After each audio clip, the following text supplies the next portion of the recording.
Perang saudara di Suriah kembali bergejolak setelah 13 tahun tak ada gerakan signifikan. Tepat pada pekan terakhir November 2024, kota Aleppo di Suriah yang sebelumnya berada di bawah kuasa Presiden Bashar al-Assad berhasil direbut oleh kelompok oposisi pemerintah Hayat Tahrir al-Sham alias HTS. Serangan yang terjadi sejak Jumat 29 November 2024 ini menewaskan puluhan tentara Suriah. Konflik ini memancing reaksi dunia internasional, terutama Rusia yang menjadi sekutu utama pemerintahan al-Assad. Sudah sejak 2015, Rusia masuk ke medan peperangan di wilayah tersebut dan terus membantu Presiden Suriah itu mempertahankan kekuasaan. Lalu apa alasan Rusia mau repot-repot membantu Suriah menghadapi perang saudara ini?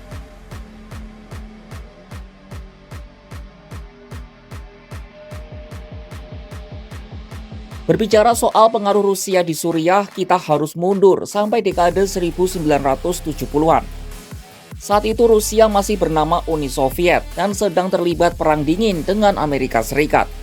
Analisis MENA Research Center memaparkan Uni Soviet aktif memberi bantuan finansial dan senjata ke Damaskus. Namun setelah runtuhnya Uni Soviet pada tahun 1990-an, pengaruh Rusia di Suriah memudar. Hubungan mereka baru terjalin kembali saat Vladimir Putin menjadi presiden Rusia dan Bashar al-Assad naik menjadi orang nomor 1 Suriah pada tahun 2000. Sejarah perang dingin yang sama antara kedua negara berperan dalam memperkuat hubungan mereka. Sebenarnya hubungan antara Putin dan al-Assad tidak sedekat itu pada awalnya. Lalu situasi mulai berubah pada medio 2010-an.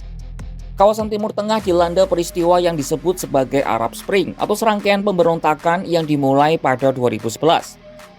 Salah satu negara yang terdampak paling parah adalah Libya.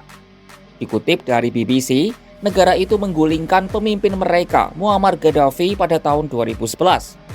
Padahal Rusia punya hubungan baik dengan Gaddafi dan punya rencana untuk menjual senjata senilai beberapa miliar dolar atau triliunan rupiah ke Libya.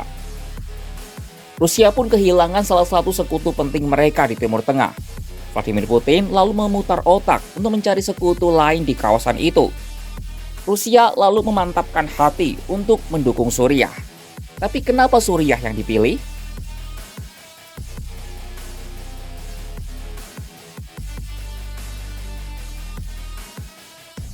Tahun 2011, Suriah dilanda perang saudara bersamaan dengan terjadinya Arab Spring. Sebelum masuk ke peran Rusia, sahabat Kompas.com perlu sedikit tahu soal siapa yang bertempur di perang ini. Situasi dalam perang saudara Suriah sangat rumit, tidak sesederhana satu pihak melawan pihak lainnya. Ada 3 pihak utama yang bertarung dalam konflik ini. Pertama, tentara resmi Suriah milik Presiden Assad yang didukung oleh Iran dan Rusia. Kedua, kelompok negara Islam Irak dan Suriah atau yang biasa dikenal sebagai ISIS. Ketiga, banyak kelompok pemberontak lainnya dengan tujuan yang berbeda-beda, dengan sokongan yang berbeda pula. Ada kelompok yang didukung oleh Al-Qaeda, ada juga yang didukung oleh negara-negara barat. Secara teori Rusia ada di sana untuk melawan ISIS. Namun dalam praktiknya mereka juga menyerang pemberontak anti-Assad lainnya yang sebagian juga didukung oleh negara-negara barat. Salah satu alasan kuat Rusia bergabung dalam pertempuran adalah untuk menguji kemampuan militer mereka. Selain itu, seperti diungkap Direktur Program Keamanan Berkelanjutan di Oxford Research Group, Richard Reeve, juga untuk memberi pengalaman tempur nyata bagi prajurit Rusia. Dikutip dari Al Jazeera, setelah Rusia resmi masuk ke medan peperangan pada 30 September 2015, hasilnya memang tokcer. Sebelum Rusia masuk, pasukan pemerintah sudah kehilangan beberapa kota seperti Idlib, Raqqa, Aleppo, Raqqa, Dera, Quneitra, dan lain sebagainya. Saat Rusia masuk, kemajuan kelompok oposisi langsung bisa dihambat. Misalnya setahun setelah Rusia bergabung, pasukan pemerintah sudah berhasil mengepung Aleppo Timur dan memaksa kelompok oposisi meninggalkan kota tersebut. Dalam waktu 5 tahun, Rusia tidak hanya berhasil mempertahankan pemerintahan Suriah, tapi juga melenyapkan dan meminggirkan kelompok oposisi moderat yang didukung Barat. Hal ini membuat negara-negara lain di Timur Tengah ramai-ramai menjalin hubungan baik dengan Moskwa.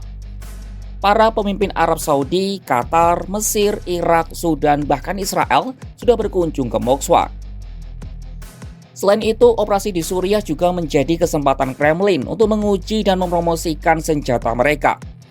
Tahun 2017 dari pihak Kementerian Pertahanan Rusia menyebut sebanyak 600 senjata baru telah diuji dalam aksi militer di Suriah. Rusia menargetkan pelanggan baru dari Mesir, Libya, dan Irak.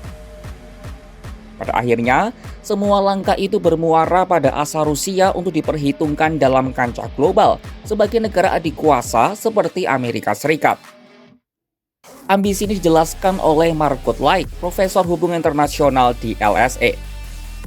Selain itu, ada juga kesepakatan minyak dan gas dengan Damaskus, juga kesepakatan untuk mengoperasikan pelabuhan Tartus, di mana Rusia sudah mengumumkan akan berinvestasi senilai 500 juta US dollar atau hampir 8 triliun rupiah. Meskipun bisa dibilang cukup sukses, operasi Rusia di Damaskus bukannya tanpa tantangan. Konflik kepentingan kerap mewarnai keputusan Rusia di Suriah. Hal ini dijelaskan dalam jurnal Peran Nasional Rusia terhadap konflik Suriah pada tahun 2015 hingga 2020 yang ditulis oleh Rizky Putra Pona dan kawan-kawan. Misalnya, keterlibatan Turki yang merupakan sekutu Rusia di wilayah Idlib berpotensi mencegah tentara Suriah melancarkan operasi ke wilayah itu. Sebabnya Kremlin berusaha tetap menjalin hubungan baik dengan aktor-aktor itu meskipun harus mengorbankan kemajuan di Suriah. Suriah telah menjadi titik balik dalam sejarah Rusia dan pengalamannya di luar perbatasan. Rusia bisa dibilang cukup berhasil di sana, tidak seperti operasi Afghanistan yang gagal total dulu di era Soviet. Sejumlah keuntungan didapat Rusia dari mulai pengaruh sampai ekonomi dari penjualan senjata dan investasi. Rusia juga berusaha melawan dominasi Amerika Serikat yang mulai melemah di kawasan itu.